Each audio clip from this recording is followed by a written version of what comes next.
Indo-British Advanced Pain Clinic, Noppimayam Surgery Duram. For appointments 9155 15563.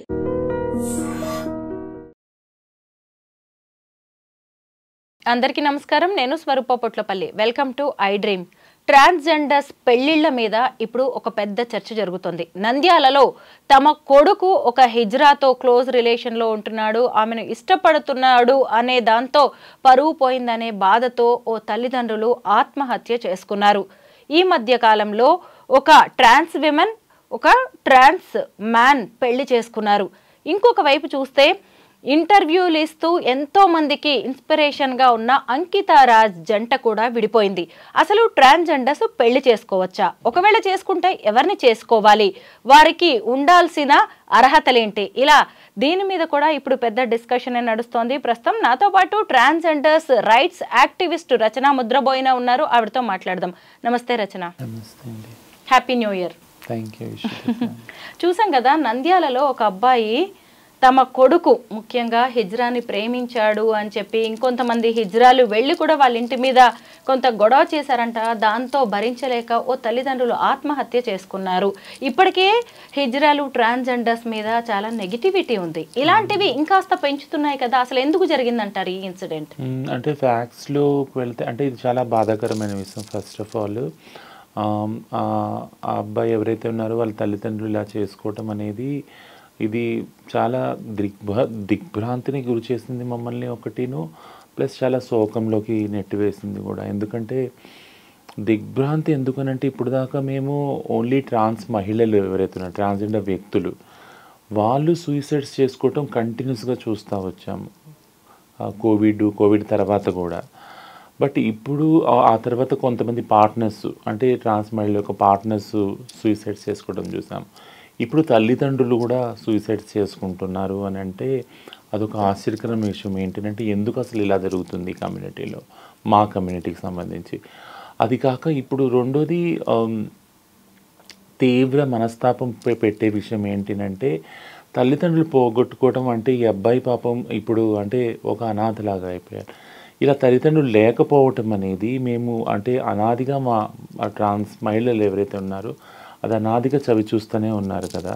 మమ్మల్ని ఇళ్ళ నుంచి వెళ్ళగొట్టినప్పుడు ఆ తల్లిదండ్రుల ప్రేమ అది ఏవి దొరకక, అక్క తమ్ముళ్ళు అన్న చెల్లలేక రోడ్డు మీదకి వచ్చి అదేంటో ఆ వెలితి ఏంటో మాకు తెలుసు, ఆ బాధ ఏంటో మాకు తెలుసు. అలాంటి పరిస్థితులు ఇప్పుడు ఈ అబ్బాయి ఉన్నందుకు చాలా బాధపడుతున్నాం. రెండోది ఏంటంటే ఫ్యాక్ట్స్లోకి వెళితే ఈ కేసులో ఈ అబ్బాయి ఇష్టపడ్డాడు, బీటెక్ చదవలేక డిస్కంటిన్యూ చేశాడు, ఆటో నడుపుతున్నాడు. ఈ అమ్మాయి పరిచయం అయింది, ఈ అమ్మాయితోటి రిలేషన్షిప్స్లో ఉండాలనుకున్నాడు. ఆ తర్వాత తల్లిదండ్రులకి ఇష్టం లేదు, తల్లిదండ్రులు చిన్న వ్యాపారం చేసుకుంటున్నారు, టెంకాయల వ్యాపారం. ఆ అబ్బాయిని 2 నెలల వరకు ఒక హౌస్ అరెస్ట్ చేసినట్టు ఆ అబ్బాయి పోలీస్ స్టేషన్కి ఫోన్ చేసి చెప్పినట్టు తెలుస్తుంది వివరాల్లోకి వెళితే. అయితే ఆ తర్వాత ఆ పోలీసుల జోక్యంతో బయటకు వచ్చి పెద్దలందరూ కూర్చొని పరిష్కరించుకునే విధానంలో ఒక విషయం తెలిసింది ఏంటంటే 30,000 ఏదైతే ఉందో ఈ ట్రాన్స్ మహిళ ఆయనకి ఇచ్చినట్టు తెలిసింది. దానికి సంబంధించి వాళ్ళ ఇంటికి వెళ్ళటము, ఆ ట్రాన్స్ మహిళల హిజ్రా గ్రూప్ ఏదైతే ఉందో దాని గురించి అడగటము, వాళ్ళు ఇవ్వటము, ఇదంతా జరిగింది. ఈ ప్రాసెస్లోనే మళ్ళీ పిల్లాడు బయటకు వచ్చాక మళ్ళీ ఇంకొకసారి ఇంటికి వెళ్తే తల్లిదండ్రులు బెదిరించడం జరిగింది. ఏంటినంటే ఈ పెళ్ళి కుదరదు, ఈ పెళ్ళి చేసుకోకూడదు, ఆ మహిళని వదిలిపెట్టి ట్రాన్స్ మహిళని మా దగ్గరికి వచ్చాయి అన్నప్పుడు కుదరదంటే కుదరదు, నేను ఆమెనే పెళ్లి చేసుకుంటాను, ఆమెనే వివాహం చేసుకుని ఆమెతోనే ఉంటాను అని చెప్పి మళ్ళీ బయటకు వస్తే ఆ తల్లిదండ్రులు బెదిరించడం జరిగింది. అలా కనుక చేసినట్టయితే నువ్వు మమ్మల్ని కోల్పోతామని. కానీ కోల్పోతామని అన్నారు కానీ బట్ ఆత్మహత్య చేసుకుంటామని అనలేదు. బట్ తీరా చూస్తే ఈ ఆత్మహత్య జరిగిందనమాట. ఇది ఫ్యాక్ట్స్ యాక్చువల్గా. సో ఇదొక పరువుకు సంబంధించిన హత్యలాగానే ఉంది. ఎందుకంటే ఎందుకు పరువు సంబంధించిన అంటున్నానంటే ఇప్పుడు ఇంటర్ కాస్ట్ మ్యారేజ్ చేసుకున్నప్పుడు ఏదైతే పరువు పోతుందో, పెద్ద కులం వాళ్ళు తక్కువ కులాలను చేసుకోవటం, కొన్ని ఒక తరంలో మనం చూసాము, అక్కడ హత్యలు చూసాము, ఆత్మహత్యలు చూసాము. అలాంటిదే సేమ్ ఇలాంటి పరువు హత్యలు అంటే ఆత్మహత్య, ఇది ఒక పరువుకు సంబంధించిన ఆత్మహత్యలాగానే మేము దీన్ని చూస్తున్నాము. అంటే వాళ్ళ మీద ఏం చెడ్డ పేరు వస్తుందో, వాళ్ళ కులానికి కానీ వంశానికి కానీ వాళ్ళ ఫ్యామిలీకి కానీ, అందుకని వాళ్ళు ఆత్మహత్య చేసుకున్నారని మాకు తెలుస్తూ ఉంది కారణం. రచన, అసలు మీరు ఒక మగ వ్యక్తిగా పుట్టి ఆడ వ్యక్తిగా మారేటప్పుడు మీ కుటుంబ సభ్యులు, మీ ఫ్యామిలీ మెంబర్స్, మీ రిలేటివ్సే ఒప్పుకోరు. అలాంటిది మీరు ఇలాగా వేరే జెండర్లోకి మారిన తర్వాత ఒక సామాన్య వ్యక్తి మిమ్మల్ని భార్యగా లేదంటే భర్తగా స్వీకరించడానికి వాళ్ళ కుటుంబం ఎలా ఒప్పుకుంటుంది అంటారు? ఇంకొకటి ఏంటంటే ముఖ్యంగా మీతో వారసులు, నెక్స్ట్ జనరేషన్ అనేది ఉండదు. ముఖ్యంగా మిగతా వాళ్ళ నుంచి కూడా కొంత అవమానాలు లాంటివి ఎదుర్కోవాల్సి వస్తుందని భయపడుతూ ఉంటారు కదా. మరి మీరు ఎందుకు ఇలాగా ముందుకు వెళ్ళడానికి ధైర్యం చూపిస్తూ ఉంటారు పెళ్లిళ్ళ విషయంలో? మీరు ధైర్యంగా ప్రశ్నించండి, నేనేమనుకోను. మీరు ప్రశ్నించడానికి కూడా ముందు కొంచెం మీరు బాధపడతారేమో. ఇవన్నీ ఎవరివైనా, మీవైనా మావైనా మనసులే ఫీలింగ్స్ అందరికీ ఉంటాయి కదా. Thank you. అంటే మనకున్న ఈ సంబంధంలో ఇంత సెన్సిటివిటీ మీరు తెచ్చుకున్నందుకు చాలా థ్యాంక్ యూ స్వరూప గారు. ఒకటి చెప్తాను ఏంటి అంటే, ఇవన్నీ మాటల్లో కూడా ఒక మాటని అసలు మీరు అంటే రాలేదు మన సంభాషణలో, అది ప్రేమ యాక్చువల్లీ. సో ప్రేమ అనేది ఇద్దరు వ్యక్తుల మధ్య జరిగే ఒక అనిర్వచనమైన ఒక స్పందన అన్నమాట. దానికి జెండర్తో కానీ, కులంతో కానీ, మతంతో కానీ, ప్రాంతంతో కానీ, దేనితో కూడా సంబంధం లేదు. అన్నిటికీ అతీతమైనది ప్రేమ. సో ఇద్దరు వ్యక్తులు వచ్చి కలుసుకున్నప్పుడు, కలిసి జీవించాలనుకున్నప్పుడు, నీకు నేను, నాకు నువ్వు ఉండాలనుకున్నప్పుడు, ఏది కూడా ఎలాంటి బ్యాక్గ్రౌండ్ కూడా వాళ్ళిద్దరి మధ్య రాదు, ఆపదు యాక్చువల్గా. ఇవన్నీ రిలేషన్స్ అలా జరిగినవే. ఇప్పుడు నేనైతే ఏదైతే చెప్పానో, కులాంతర వివాహాలు కానీ, మతాంతర వివాహాలు కానీ, జెండర్ని దాటి ఏదైతే వివాహాలు జరుగుతున్నాయో ట్రాన్స్ వ్యక్తులు, మీరు అంటున్నారు కదా, చిన్నప్పుడే తల్లిదండ్రులు పోగొట్టుకొని మళ్ళీ మనకి ఇంటికి వెళ్ళలే, మనం పిల్లవర్లే అని ఏదో ఒకటి అలవాటు చేసుకొని బయటకు వచ్చి మా అంతటా మేము బతుకుతుంటే, ఏ ఉద్యోగాలు లేక, చదువులు లేక, అడుక్కొని ఒళ్ళమ్ముకొని బతుకునే అలాంటి పరిస్థితుల్లో, బట్ కానీ స్టిల్ అలా చేస్తున్నా కూడా ఆ ఆప్యాయత కోసము ఎన్నో డబ్బులు, మేము సంపాదించిన డబ్బులు, కూడబెట్టిన డబ్బులు ఇంటికి పంపించుకునే వాళ్ళు చాలామంది ఉన్నారు మా దాంట్లో. అక్క పెళ్ళి కోసం, చెల్లెల పెళ్ళి కోసం, అన్నదమ్ముల చదువుల కోసము, అమ్మ నాన్నల ఆరోగ్యం కోసము పంపిన పైసలన్నీ, కూడబెట్టిన పైసలన్నీ ఇచ్చేవాళ్ళు. నా జీవితం అయిపోయింది, నేను ట్రాన్స్ అయిపోయాను, రోడ్డు మీదకి వచ్చేసాను, ఇంకా నాకు ఏమైనా పర్వాలేదు, బట్ కానీ నా ఫ్యామిలీ గురించి నేను పాటుపడాలని ఎంతోమంది అహర్వతలు వాళ్ళు సంపాదించిన డబ్బులన్నీ వాళ్ళు ఇంటికి పంపుకుంటారు. అలాంటి ఒక అనిర్వచనమైన అంటే ఎక్స్ప్రెస్ చేయలేని ఒక రిలేషన్షిప్స్ని మెయింటైన్ చేస్తాం మేము ట్రాన్స్ మహిళలు ముఖ్యంగా. అలా ఆ ప్రాసెస్లో కొంతమంది ఎవరైతే వస్తున్నారో కలిసి జీవించాలని, మాకు ఈ బాధలలో వాళ్ళతో ఉండాలని లేదు, బట్ మా జీవితంలో ప్రేమే లేదని మేము డిసైడ్ అయిపోయాం యాక్చువల్గా. కానీ బట్ స్టిల్ వాళ్ళు వస్తున్నారు మా జీవితాల్లోకి. వచ్చి లేదు, వాళ్ళు కూడా ఏదో కోల్పోయిన వాళ్ళే, వాళ్ళు కూడా ప్రేమ దొరకని వాళ్ళే. అందరి జీవితాల్లో అంటే నేను ట్రాన్స్ వ్యక్తి వల్ల అవ్వటం వల్ల నాకు ప్రేమ దొరకలేదని నేను చెప్పను, బట్ చాలామంది మగవాళ్ళకి, ఆడవాళ్ళకి, యంగ్ ఉన్న వాళ్ళకి, ముసలి వాళ్ళకి ఎవరికి కూడా ప్రేమ దొరకట్లేదు చాలామందికి. సో ఈ ప్రాసెస్లో ఎవరికైతే ప్రేమ దొరకలేదో వాళ్ళతో తారసపడటం, ప్రేమించుకోవటం, కలిసి జీవించడం, పెళ్లి చేసుకోవటం అనేది జరుగుతూ ఉంది. మాకు చాలామంది రెసిస్ట్ చేసుకుంటాం, ఎందుకంటే సంప్రదాయంలో ఏదైతే హిజ్రా సంస్కృతి నేను చెప్తా ఉన్నానో అందులో నియమాలు ఎలా ఉందంటే, ఒకవేళ నువ్వు కానీ ప్రేమించి పెళ్లి చేసుకుంటే దానికి సంబంధించిన పూర్తి బాధ్యత నువ్వే వహించాలి.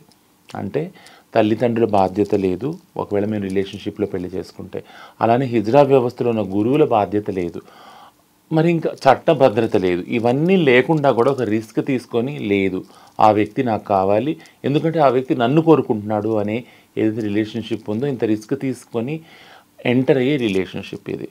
దాని పర్యవసానం ఏదైనా దాన్ని మేమే భరిస్తున్నాం. ఎస్, ప్రేమ అన్నారు కాబట్టి మళ్ళీ మనం అంకిత దగ్గరికి వెళ్ళాల్సిందే.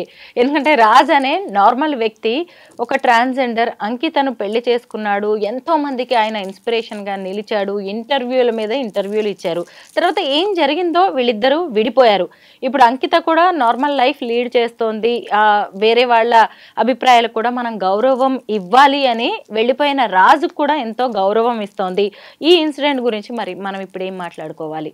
ఎందుకంటే చాలా మంది ఇలా మీ జీవితాల్లోకి వస్తున్నారు, వెళ్ళిపోతున్నారు, ఎందుకు ఇలా జరుగుతోంది? నేను చెప్పాను కదా, అంటే నిన్న రీసెంట్గా ఒక ట్రాన్స్ మహిళ, ఆమె యూఎస్లో ఉంటుంది, నా ఫ్రెండ్, డాక్టర్ చదివింది.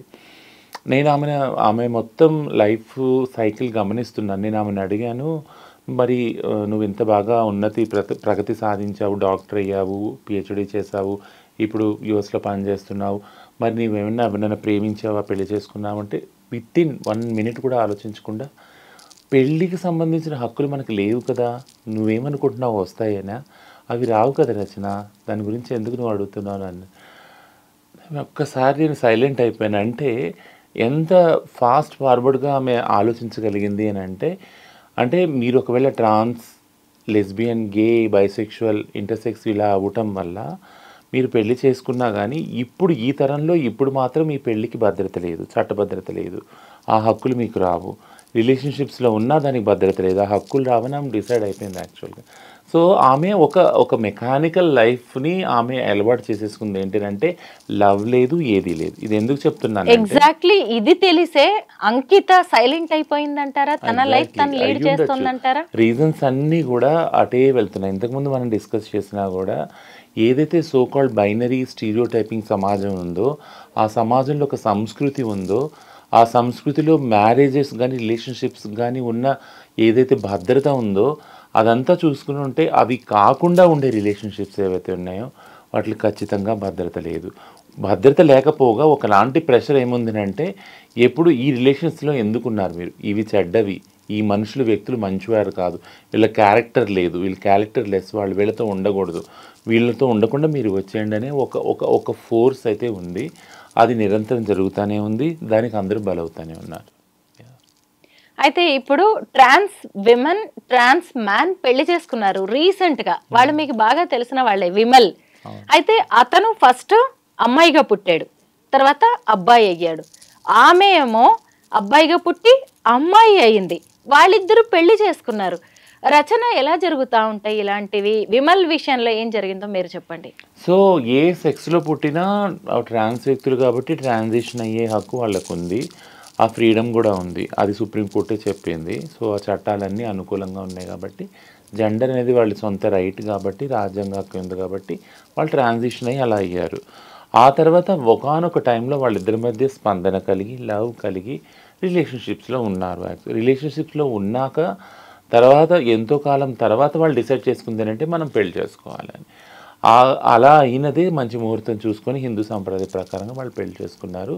బట్ థింగ్ ఏంటంటే ఇందులో రెండు విషయాలు, అంటే సంప్రదాయం ఎలవ్ చేస్తుందా, ఆ ప్రకారంగా చేసుకుంటా అంటే మనకి కొన్ని కేసెస్ ఏమున్నాయంటే హిందూ వధువులాగా ఒకవేళ ట్రాన్స్ మహిళ పెళ్లి చేసుకుంటే కనుక ఖచ్చితంగా ఆ పెళ్లికి చట్టభద్రత ఉండాలని ఒక తమిళనాడు హైకోర్టు జడ్జిమెంట్ ఒకటి ఉంది. సో ఈ పెళ్ళికి అలాంటి చట్టభద్రత వస్తుందని అనుకుందాం, ఓకేనా. ఇంకొకటి ఏంటంటే ఇది కాకుండా చట్టపరంగా కాకుండా రిలేషన్షిప్ పరంగా మనం ఆలోచించినట్లయితే నేను మీకు ఇంతకుముందు కూడా చెప్పాను, ట్రాన్స్ మహిళలు, ట్రాన్స్ పురుషులు పెళ్లి చేసుకోవచ్చు. ట్రాన్స్ పురుషులు ఎవరైతే ఉన్నారో వాళ్ళు సిస్ మహిళల్ని పెళ్లి చేసుకోవచ్చు, అలాంటివి కూడా చాలా ఉన్నాయి.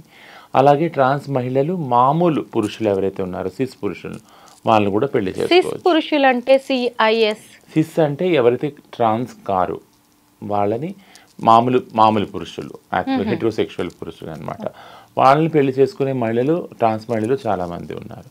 సో ఈ రిలేషన్షిప్స్లో ఏమైనా కలగచ్చు. బట్ దీని అన్నిటికీ మూలం ఏమైందంటే ఇద్దరు వ్యక్తుల మధ్య కలిగే ఆ స్పందన, లవ్ ఏదైతే ఉందో అదే అట్రాక్షను ముఖ్య కారణమై ఉంది. అలాగే అఖిలేష్, కిరణ్ రాజ్ అనే వాళ్ళ పెళ్లి గురించి కూడా మీరు చెప్పాలి, నాకు పెద్దగా ఐడియా లేదు. వీళ్ళు కూడా యాక్చువల్గా ట్రాన్స్ పురుషులే, బట్ సిస్ మహిళలతోటి అంటే మామూలు మహిళలు ఎవరైతే ఉన్నారో వాళ్ళతోటి ప్రేమతోటి రిలేషన్షిప్లో పెళ్లి చేసుకున్న వాళ్ళిద్దరు కూడా. అంటే ఎలాగా వీళ్ళిద్దరు వేరు వ్యక్తుల్ని పెళ్లి చేసుకున్నారంటున్నారు? వేరు వ్యక్తుల్ని, వేరు మహిళల్ని పెళ్లి చేసుకున్నారు యాక్చువల్గా. ఓకే, వాళ్ళు ట్రాన్స్ పురుషులు, అలాగే మహిళల్ని పెళ్లి చేసుకున్నారు. అలాగా. ఇప్పుడు విమల్ స్టోరీకి వస్తే వాళ్ళిద్దరు ఎలాగో ట్రాన్స్ విమన్, ట్రాన్స్ మ్యాన్ కాబట్టి నెక్స్ట్ జనరేషన్ సొసైటీ ఏదో మనల్ని చూసి ఏదో అనుకుంటది, లేదంటే షేమ్ ఫీల్ అవ్వాలి అనే ఫీలింగ్స్ ఉండకపోవచ్చు. అవును, వీళ్ళు ఇద్దరు లాంగ్ రన్ లో కలిసి నడవచ్చు. ఒకటి ఏంటంటే పెళ్ళి పిల్లల కోసమే, పునరుత్పత్తి కోసమే అనే ఒక ఏదైతే ఆలోచన ఉందో సమాజంలో దాన్ని ముఖ్యంగా ఛాలెంజ్ చేసేది LGBTQI సమూహాలు మాత్రమే. అది కాక అంటే మామూలు ఆడవాళ్ళు మగవాళ్ళు ఉండలేదా అంటే ఖచ్చితంగా ఉన్నారు కదా. సరోగసీ చట్టం ఏదైతే ఉందో, అడాప్షన్కి సంబంధించిన చట్టాల్లో మార్పులు ఏవైతే ఉన్నాయో ఇవన్నీ ఆ బ్యాక్గ్రౌండ్తో వచ్చినవే కదా. సో సమాజంలో పెళ్ళి చేసుకునేది ఏదైతే తంతుందో కేవలం పిల్లలు కనడానికి కోసం అనే దాన్ని ఒక అభిప్రాయాన్ని ఎన్నో రకాలుగా ఎన్నో జంటలు దాన్ని అంటే దాన్ని డిస్ప్రూవ్ చేస్తున్నాయి, యాక్చువల్గా డిస్క్వాలిఫై కూడా చేస్తూ ఉన్నాయి. పెళ్ళి అనేది ఇద్దరు వ్యక్తుల మధ్య జరిగే ఏదైతే లవ్ ఉందో, ప్రతిస్పందన ఉందో, ఒకరికొకరు జీవించాలి అనుకునే ఏదైతే రిలేషన్షిప్ ఉందో దాని బేస్ మీద ఉండాలి. పెళ్ళి తర్వాత జరిగే ఏదైతే పిల్లలది ఉందో అది ఒక ఆప్షనల్ మాత్రం. ఇప్పుడు చాలామంది సెలబ్రిటీసే మనం సరగసి తీసుకొని పిల్లల్ని కానీ ఇది చూస్తున్నాం కదా మన కళ్ళ ముందే. సో పిల్లలకి అనేది ఒక ఆప్షనల్గానే ఉంది ఇప్పుడు కూడా. పైగా మీ కమ్యూనిటీలో కూడా ఒక రిలేషన్స్ ఉంటాయి కదా. మా కమ్యూనిటీలో ముఖ్యంగా అదే నేను చెప్తాను. మా కమ్యూనిటీలో ట్రాన్స్ కూతుళ్ళు, ట్రాన్స్ కొడుకులు, మనవరాళ్ళు, మనవళ్ళు ఇలా కూడా రిలేషన్స్ ఉన్నాయి. అక్క చెల్లెళ్ళు, వదిన మరదళ్ళు ఇవన్నీ కూడా ఉన్నాయి. కాబట్టి మేము ఎప్పుడైతే మా సొంత కుటుంబాలతోటి ఎక్కడైతే పుట్టామో అందులోంచి బయటకు వచ్చేసాక మాకుగా మేము ఏర్పరచుకునే ఈ కుటుంబ వ్యవస్థ ఏదైతుందో ట్రాన్స్ కుటుంబ వ్యవస్థ అది మాకు ఒక సపోర్టింగ్ సిస్టమ్ యాక్చువల్గా. ఇప్పుడు ఎలాగో మనం ట్రాన్స్ మ్యారేజ్ గురించి మాట్లాడుకుంటున్నాం కదా, ఇప్పుడు మీ లవ్ స్టోరీ చెప్పండి. అసలు సిగ్గుపడతారు మీరైతే. నా లవ్ స్టోరీ అసలు నేను ఎక్కువగా ఎక్కడ ఎక్స్ప్రెస్ చేయను, ఎందుకంటే నా భర్త ఎవరైతే ఉన్నారో వారి అంటే లైఫ్కి అంటే చాలా కొన్ని థ్రెట్స్ ఉన్నాయి, అందుకని దాన్ని చేయను. బట్ ఇంతకుముందు చెప్పినట్టే నేను ఆయనతో అయితే ఆయన నన్ను అప్రోచ్ అయ్యారు, ఐ లవ్ యూ అని ఆయనే చెప్పాక నేను అంటే కొన్ని రోజులు ఆలోచించాను అసలు. అంటే ఎందుకంటే నాకు కమ్యూనిటీ పని చాలా ప్రయారిటీ నా లైఫ్లో. కమ్యూనిటీకి సంబంధించిన కొన్ని విజన్స్ ఉన్నాయి, నాకు కళలు ఉన్నాయి. వాటి కోసం ప్రతిరోజు అంటే నాకు హాలిడేస్ లేవు, ఏమీ లేవు, కొన్ని వర్కింగ్ అవర్స్ లేవు, ఏం లేవు, చాలా అన్డిసిప్లిన్గా అందులో డిసిప్లిన్గా వర్క్ చేస్తాను అనమాట. సో ఈ ధోరణి ఉన్న వాళ్ళతోటి ఒక రిలేషన్షిప్లో ఎంటర్ అవటమే కష్టం యాక్చువల్గా, ఎందుకంటే నేను టైం ఇవ్వలేను ఒక వ్యక్తికి నా లైఫ్లో. అలాంటి దానిలో హడావుడిలో హఠాత్తుగా ఆయన వచ్చి మాటల్లో ఆయన చెప్తే ఐ లవ్ యూ అంటే, ఓ అవునా ఐ లవ్ యూనా, సరే ఓకే లేనని. ఆ తర్వాత నాకు అనిపించింది టైం ప్రతి రిలేషన్షిప్లో టైం ఇవ్వాల్సి వస్తుంది. టైం ఇచ్చినప్పుడల్లా నేను అనిపించింది ఏంటి అంటే నాకు ఇక్కడ టైం తీసుకొచ్చి ఈయనకి ఇవ్వాల్సి వస్తుంది, హౌ సీరియస్ దిస్ పర్సన్ ఇది అన్నప్పుడు నేను అడిగాను, పెళ్లి చేసుకుందామంటే నువ్వు టైం చెప్పు, డేట్ చెప్పు అన్నాడు. ఓ అవునా అంత సీరియస్ అను, ఓకే సరే అనేసి లవర్స్ డే వ్యాలంటైన్స్ డే రోజు మా మ్యారేజ్ అయింది. 15 yearsగా మీ ఇద్దరు రిలేషన్లోనే ఉన్నారు, ఎప్పుడు ఏ ఇబ్బందులు రాలేదా? మీ ఇద్దరి మధ్య ఏ గొడవలు కూడా లేవా? అసలు గొడవలు లేని రిలేషన్షిప్ ఇది. గొడవలు ప్రతిసారి ఉంటాయి, ప్రతి రిలేషన్షిప్లో ఉంటాయి. అండ్ గొడవలు వచ్చేవి, గొడవల వల్లనే రిలేషన్షిప్ ఇంకా ఎక్కువ బాగా అండర్స్టాండింగ్ మొదలవుతుంది, ఇంకా స్ట్రాంగ్ అవుతుంది అది యాక్చువల్గా. ఎందుకంటే గొడవలు ఎప్పుడు వస్తాయి యాక్చువల్గా, హెచ్చు తగ్గులు అన్న విషయంలోనే వస్తాయి కదా. నేను హెచ్చు, నువ్వు తగ్గు, నువ్వు నన్ను ఇలా చేసావు, నువ్వు అలా చేసావు, ఇలా అన్నావు, అలా అన్నావు అని. ఆ హెచ్చు తగ్గులు ఎక్కడో అక్కడికి వెళ్ళి ఒక చోట ఇద్దరు రిజాల్వ్ చేసుకుంటారు కదా, ఒక డెసిషన్కి వస్తారు, ఒక అండర్స్టాండింగ్కి వస్తారు. అప్పుడు ఈక్వాలిటీ అనేది వస్తుంది ఆ రిలేషన్షిప్లో. సో అది లేనప్పుడు, నమ్ముగా ఉన్నప్పుడు, అసలు గొడవలే లేనప్పుడు రిలేషన్షిప్లో మనం ఆలోచించాలి. అంటే ఆ రిలేషన్షిప్ అసలు ఏంటి, ఎంతవరకు ట్రస్ట్ వర్తి, అది ఉంటుందా, బాండింగ్ ఉందా అనేది ఆలోచించాలి. బాండింగ్ ఉన్నదానికి మెయిన్ ప్రూఫ్ ఏంటంటే గొడవలు. సో గొడవలు ఉన్నప్పుడు గొడవలు పడతాము, తర్వాత గొడవలు మర్చిపోయి రిజాల్వ్ చేసుకొని ఒకటవుతాము. That's a very beautiful experience. ఆయన పేరెంట్స్ నుంచి సపోర్ట్ ఎలా ఉంది? మీతో మాట్లాడుతూ ఉంటారా వాళ్ళ పేరెంట్స్? నాకు పేరెంట్స్ లేరు, ఆయనకి పేరెంట్స్ లేరు. ఓకే, అంటే పోనీ రిలేటివ్స్ కానీ వాళ్ళ మా ఇద్దరికి నా రిలేటివ్స్ నేను మాట్లాడతాను, ఆయన రిలేటివ్స్తో ఆయన మాట్లాడతాను. మీ కమ్యూనిటీ వాళ్ళతో ఆయన ఎలా ఉంటారు? చాలా ఫ్రెండ్లీగా ఉంటారు. ఎక్కడ చూసినా మా కమ్యూనిటీలో ఆయనకి రెస్పెక్ట్ ఉంది, అలాగే వాళ్ళ కమ్యూనిటీలో నాకు కూడా రెస్పెక్ట్ ఉంది. మీ ఇద్దరిది ఇంటర్ రిలీజియన్ లవ్ మ్యారేజ్. ఆయన ముస్లిం, మీరు హిందూ. మీరిద్దరు ఫెస్టివల్స్ కానీ లేదంటే మీ మతాచారాలని ఎలాగా ఫాలో అవుతూ ఉంటారు? ఎప్పుడు కూడా అంటే తను ఇది నా మతంలోకి మారు అని ఎప్పుడూ ఫోర్స్ చేయలేదు.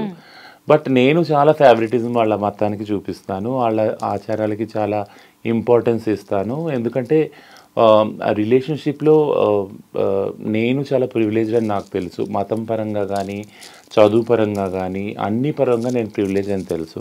సో ఆ రిలేషన్షిప్లో ఆ ఇన్హిబిషన్ అంటే ఆ అభద్రతను ఆయన కల్పించకుండా ఐఎమ్ విత్ యూ అని ఎప్పుడు చూపించడానికి ట్రై చేస్తాను. సో ఆయన రిచువల్స్ అన్నీ ఆయనకి అంత సపోర్టివ్గా నేను ఉంటాను. యాక్చువల్గా ఆయన మతానికి సంబంధించి ఏ రోజు ఆయన ఫోర్స్ చేసి నువ్వు నన్ను అంటే ఈ బొట్టు తీసేసి ఇలా చేయని ఎప్పుడు ఆయన నన్ను ఫోర్స్ చేయలేదు, నేను ఆయన్ని ఫోర్స్ చేయలేదు ఇలా చేయొద్దు అని. సో మేము ఇద్దరం ఒకచోట కలిసి ప్రశాంతంగా ఉంటాం. అంటే మా ఇద్దరి రిలేషన్షిప్ తోటి సమాజానికి చాలా ప్రాబ్లం ఉండొచ్చు, దాంతో ఆయన ప్రెజర్ పెట్టిన ఇన్సిడెంట్స్ చాలా జరిగినాయి. బట్ నా జోలికైతే ఎవరు రాలేదు ఆ విషయంలో. సో మేమిద్దరము ఇన్ని సంవత్సరాల నుంచి ఎప్పుడు కూడా ఒకరినొకరు ప్రెషర్ పెట్టుకోకుండా ఆ విషయంలో ఒకరి మతాన్ని ఒకరు గౌరవించుకుంటా, ఒకరి అభిమతాల్ని ఒకళ్ళు అర్థం చేసుకుంటానే ఉన్నాము ఇలాగా. ట్రాన్స్ వాళ్ళ పెళ్ళిళ్ళు ప్రేమలు కొంతకాలమే, ఎక్కువ శాశ్వతంగా నిలబడట్లేదు. దానికి ఎగ్జాంపుల్గా ఈ నంద్యాల ఇన్సిడెంట్ని చెప్పుకోవచ్చు, అంకిత రాజ్ ఇన్సిడెంట్ని చెప్పుకోవచ్చు. కానీ మీరు ఇంత లాంగ్ రన్ రిలేషన్లో ఎలా ఉంటున్నారు మీ ఇద్దరు? ఎక్కడ మీ ఇద్దరికి అండర్స్టాండింగ్ కుదిరింది? అంటే ఇట్స్ నాట్ ఏ సింపుల్గా అంటే ఈజీగా అయ్యే జర్నీ కాదు అది. యాక్చువల్గా చాలా ప్రభావితం చేసిన ఫ్యాక్టర్స్ ఉన్నాయి బయట నుంచి మా రిలేషన్షిప్స్లో. వాటికి ఇద్దరం ప్రభావితం అయ్యాము, ఇద్దరం చాలా మదన పడ్డాము, ప్రెషర్ ఫీల్ అయ్యాము.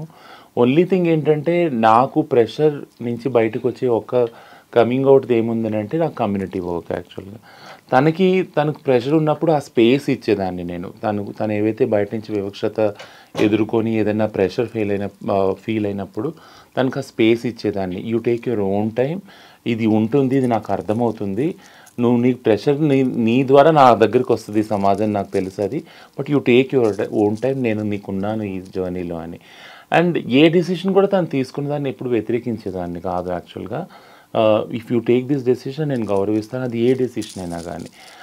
ఒకవేళ నాకు ఏమైనా అనుమానాలు ఉంటే అది క్లారిఫై చేసుకునేదాన్ని, ఇది ఎందుకు ఇలా అయింది, ఇది ఇలా ఎందుకు అయింది, అప్పుడు అక్కడ ఒక అండర్స్టాండింగ్ వచ్చేవాళ్ళు ఆ ఇష్యూ సంబంధించి. So that's how every relationship has to go, like actually. Yeah. You are a transgender rights activist. ఎప్పుడు మీ రైట్స్ కోసం మీరు పోరాడుతూ ఉంటారు. అయితే అలాంటప్పుడు సమాజం విషయంలో కానీ మీ ఫ్యామిలీ విషయంలో మీ బాధ్యతలు ఏంటి అనుకుంటున్నారు? అంటే నాకు సంబంధించి నా ఫ్యామిలీ ఎక్కడైతే నేను పుట్టానో ఆ ఫ్యామిలీలో వాళ్ళ సంబంధాలు కూడా ముఖ్యమే. నేనెంత వాళ్ళకి ముఖ్యమో వాళ్ళ సంబంధాలు కూడా ముఖ్యం. కాబట్టి దాని గురించి కూడా నేను ఎప్పుడూ ఆలోచిస్తూ ఉంటాను బ్యాక్గ్రౌండ్లో. దానికి వాళ్ళకి ఎంత సపోర్టివ్గా ఉండాలి అనేది నేను ఆలోచిస్తాను. అట్లాగే నాతో సంబంధం ఉన్న ఎవరైతే వ్యక్తి ఉన్నారో అది నా భర్త కావచ్చు, లేదా నా కూతుళ్ళు కావచ్చు, లేదా నా మనవాళ్ళు ఎవరైనా ఒక ఫ్యామిలీ కదా, తమ్ముళ్ళు కావచ్చు, అన్నలు కావచ్చు, వాళ్ళ ఫ్యామిలీస్ గురించి కూడా నేను యాక్చువల్గా ఆలోచిస్తాను. యాక్చువల్గా అంటే ఎలాంటి హెల్ప్ కావాలన్నా, హెల్ప్ ప్రతిసారి ఫైనాన్షియల్ హెల్ప్ అవి ఉండదు, మాట పరంగా కావచ్చు, లేదా కౌన్సిలింగ్ పరంగా కావచ్చు, లేదా ఒక సాలిడారిటీ పరంగా కావచ్చు.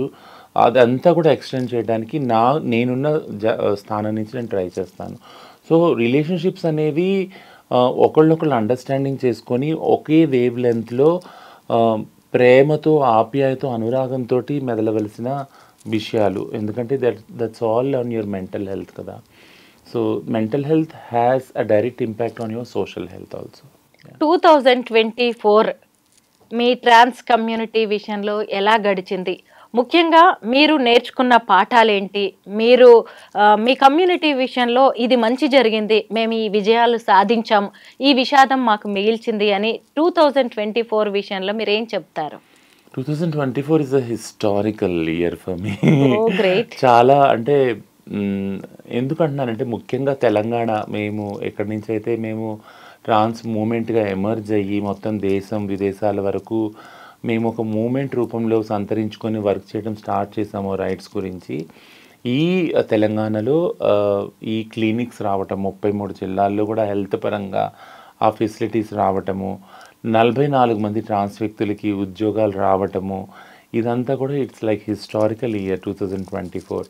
సో పాలసీ కూడా ఒకటి ఫామ్ అవుతుంది, అది అవ్వటము, ఇవన్నీ చూసుకుంటే అంటే వీఆర్ బియాండ్ లైక్ వేరే స్టేట్స్ని చూసుకున్నా కానీ, అంటే వేరే స్టేట్స్కి వచ్చినాయి రాలేదని నేను అంటలేదు, బట్ ఒక ఆర్గానికల్గా ఎమర్జ్ అయ్యి వచ్చింది. అంటే ఒక సగటు ట్రాన్స్ వ్యక్తి రోడ్డు మీద ఉన్నవారు ఎవరైతే ఉన్నారో అడుక్కోవడం కానీ సెక్స్ వర్క్ చేసే కానీ వాళ్ళ అవసరాన్ని బట్టి ఈ నీడ్ని బట్టి ఇవి వచ్చినాయి. యాక్చువల్గా ఈ పాలసీ కూడా ఆ విధంగా రూపొందుతుంది, విచ్ ఈస్ వెరీ ఐడియల్. మొత్తం దేశంలోనే అది ఐడియల్.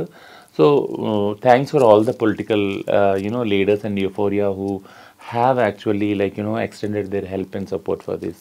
అది ఇక విషాదానికి వస్తే నేను ఒకటే నన్ను ఇప్పుడు కూడా కలిసివేసేది ఏంటంటే, ఇప్పుడు ఈ ఇంటర్వ్యూకి వచ్చేటప్పుడు కూడా నేను మీకు చెప్పాను సూసైడ్ ఏదైతే అవుతున్నాయో ఒక సూసైడ్ అయింది ఈరోజు కూడా.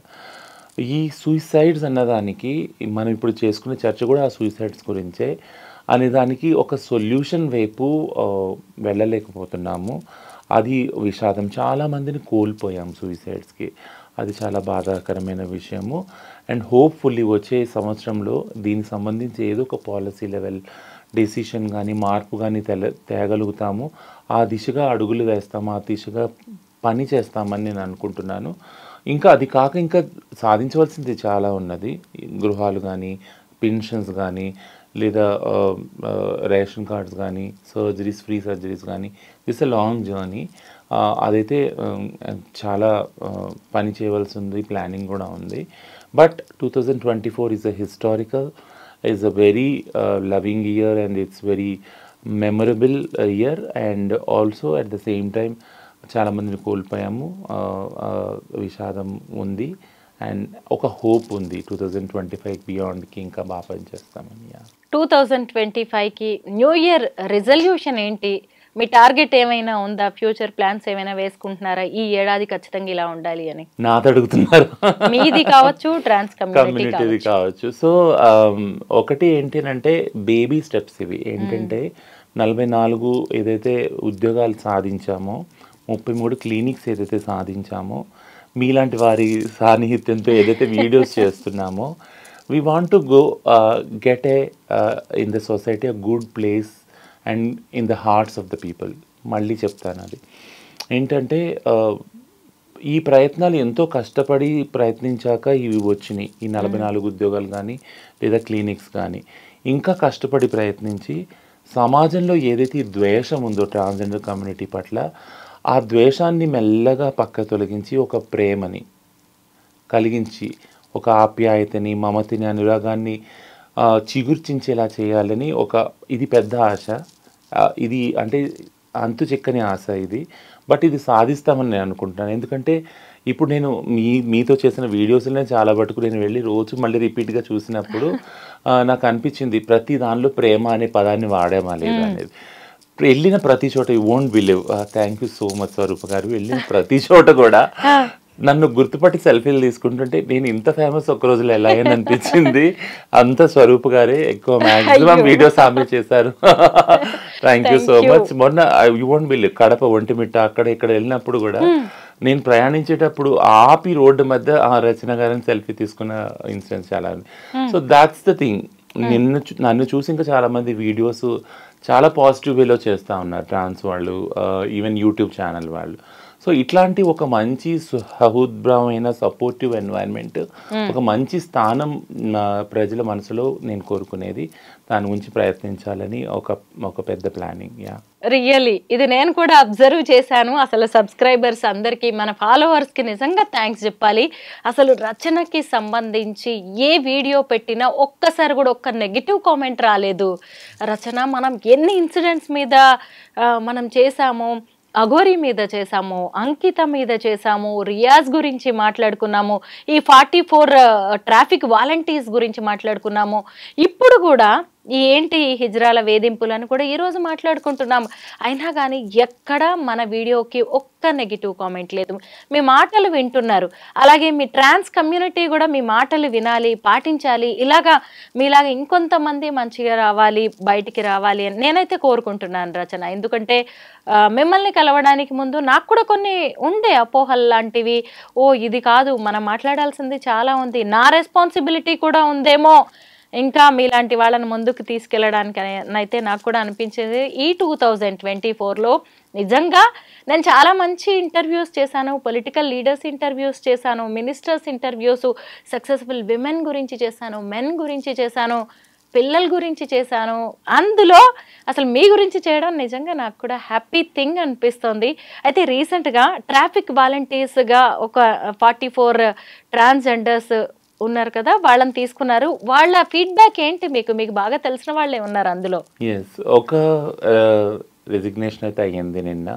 సో అది ఎందుకు అయింది అని టెక్నికల్గా చూస్తున్నాము. బట్ అదర్ దాన్ దట్ అందరు కూడా వెళ్తున్నారు రెగ్యులర్గా డ్యూటీ, మంచి ఫీడ్బ్యాకే వస్తుంది. బట్ వాళ్ళకి సంబంధించిన ఇతర అవసరాలు, ఫర్ ఎగ్జాంపుల్ కేరళలో ఎప్పుడైతే ఫస్ట్ పోస్టింగ్ 14 మందికి ఇచ్చారు, వసతి గురించి కొద్దిగా ప్రాబ్లం అయింది. అప్పుడు కేరళ గవర్నమెంట్ వాళ్ళకి వసతి గృహ కూడా సదుపాయాలు చేసిందనమాట. అట్లానే ఈ ఎవరైతే 44 మంది ఉన్నారో వీళ్ళందరికీ ఫస్ట్ ఎమర్జెన్సీ బేసిస్ మీద రేషన్ కార్డ్స్ కానీ, ఇళ్ళు కానీ, ఇవన్నీ కూడా అంటే హెల్త్ పాలసీకి సంబంధించినవి కానీ ఇవన్నీ ఇచ్చినట్టయితే they will be very happy and they will be feel secure.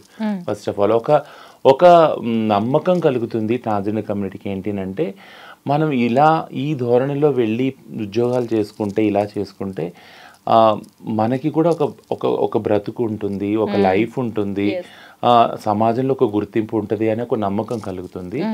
వీళ్ళని చూసి చాలామంది, యూ వోంట్ బిలీవ్, వీళ్ళని చూసాక చాలామంది వాళ్ళ ట్రాన్స్జెండర్ ఐడి కార్డులు చేసుకోవడము, వాళ్ళ ఎడ్యుకేషన్ బ్యాక్గ్రౌండ్స్ని వాళ్ళు వెళ్ళి క్వాలిఫికేషన్ పెంచుకోవాలని ఎగ్జామ్స్ రాయడానికి ఫీజులు కట్టడము, వాళ్ళ సర్టిఫికేట్స్లో నేమ్స్ మార్చుకోవడం అన్నీ జరుగుతున్నాయి. దిస్ ద వెరీ, అంటే ఈ మార్పు ఎవరు చూడని మార్పు యాక్చువల్గా.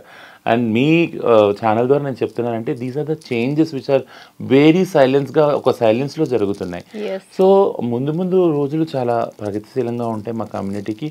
ఏదైతే భిక్షాటన సెక్స్ వర్క్ ఓన్లీ ఉందో దాన్ని ఖచ్చితంగా రివర్స్ అవుతుందని నేనైతే అనుకుంటున్నాను. నేనైతే ఒక్కటే ఎక్స్పెక్ట్ చేస్తున్నాను రచన, ముఖ్యంగా ఏంటంటే సరే ఎవరి వ్యక్తిగతం వాళ్ళది, కానీ కొంత ఈ వేధింపులు, ఎక్స్టార్షన్ లాంటివి కానీ, బెదిరించడం, డబ్బులు లాక్కోవడం, ఇవి తగ్గాలని నేను కోరుకుంటున్నాను. దానివల్లే ఎక్కువగా ఎఫెక్ట్. నాకు కొంతమంది అయితే పర్సనల్గా మెసేజెస్ పెట్టారు కూడా, ఇలాగ ఇదొక్కటి మేము ఇబ్బంది పడుతున్నాం, వీలైతే మీరు వ్యక్తిగతంగా చెప్పండి అని. మీరు కూడా మీ ఎలాగో రైట్స్ కోసం మీరు పోరాడుతున్నారు కాబట్టి సొసైటీ కోసం మనం ఇలాంటివి ఏమన్నా రిక్వెస్ట్ చేసే ఛాన్స్ ఉందేమో? ఖచ్చితంగా. ఇప్పుడు మేము గవర్నమెంట్కి, తెలంగాణ గవర్నమెంట్కి సెల్ఫ్ రెగ్యులేటరీ బోర్డ్ని రిఫర్ చేస్తున్నాం.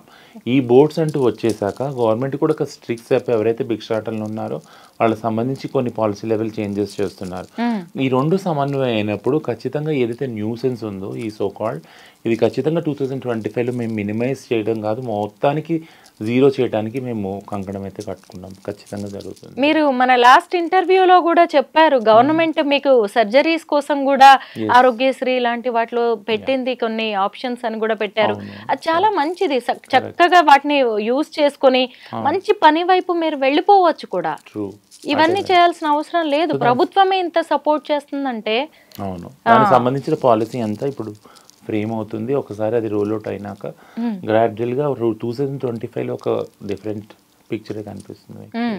ఇంకొకటి, పేరెంట్స్ లో కూడా కొంచెం మార్పు రావాల్సిన అవసరం అయితే కనిపిస్తోంది. ఎందుకంటే తమ పిల్లల్లో ఒకళ్ళు కొంచెం తేడాగా ఉన్నారు అన్నప్పుడు పిల్లలకి ఏదైనా హెల్త్ ఇష్యూస్ వస్తే అమ్మ వాళ్ళు వదిలేస్తారా, అలాగే ఈ పిల్లల్ని కూడా కొంచెం అక్కున చేర్చుకోవాల్సిన అవసరం ఉంది పేరెంట్స్. మెయిన్ ఇక్కడ నుంచి వస్తేనే బాగుంటుంది కదా. మీరు కౌన్సిలింగ్ ఇస్తూనే ఉంటారు కదా కొంతమంది తల్లిదండ్రులకి. అదైతే రొటీన్ పని, మీరు హెల్త్ కౌన్సిలర్, రొటీన్ గా పని. ఇప్పుడు నేనేం ఆలోచిస్తున్నా అంటే ఈ 33 క్లినిక్స్ ఏవైతే ఉన్నాయో ఇవి ఒక సర్వీస్ పాయింట్స్ మనకు 33 జిల్లాల్లో కూడా. కొద్ది కూడా మెయిల్గా పుట్టి ఫిమినైన్గా, ఫీమేల్గా పుట్టి మెయిల్గా, మ్యాస్కులిన్గా ఉన్న వాళ్ళని ఖచ్చితంగా వాళ్ళకి ఆ సెంటర్లో కౌన్సిలింగ్ కారగాలి. ఎందుకంటే అందరూ ఎవరైతే ట్రాన్స్జెండర్ ఐడెంటిటీగా వాళ్ళు ఐడెంటిఫై చేసుకుంటారో అందరికీ సర్జరీ అవసరం లేదు, అస్సలు అవసరం లేదు. సో అలా ఉన్న వాళ్ళ మీద ప్రెషర్ కూడా చాలా ఉంది. అంటే కుటుంబ పరంగా కూడా నువ్వు ఎందుకు మగపిల్లాడో కదా ఇట్లా ఎందుకు ఉందని. సో ఈ విధంగా ఇటు తల్లిదండ్రులకి కౌన్సిలింగ్ ముఖ్యం, ఆ పిల్లలకు కూడా కౌన్సిలింగ్ ముఖ్యం. సో నేను 33 క్లినిక్స్ని కూడా అదే దానిలో స్థాయిలో కృషి చేసి ఆ కౌన్సిలింగ్ సేవలను రూపొందించాలని ఒక ప్లానింగ్ చేస్తున్నాను. ఓకే, థ్యాంక్ యూ రచన. 2025 ఖచ్చితంగా అమేజింగ్ గా ఉంటుందని నేను కూడా ఎక్స్పెక్ట్ చేస్తున్నాను. ఇలా అనాలిసిస్లు కావచ్చు, ఇంకేవైనా మంచి మంచి వీడియోస్ కూడా మనం చాలా చేయాలి. ట్రాన్స్ కమ్యూనిటీ గురించి, సొసైటీ గురించి చాలా మాట్లాడుకుందాం. Thank you so much Rachana. Once again happy new year. Happy new year.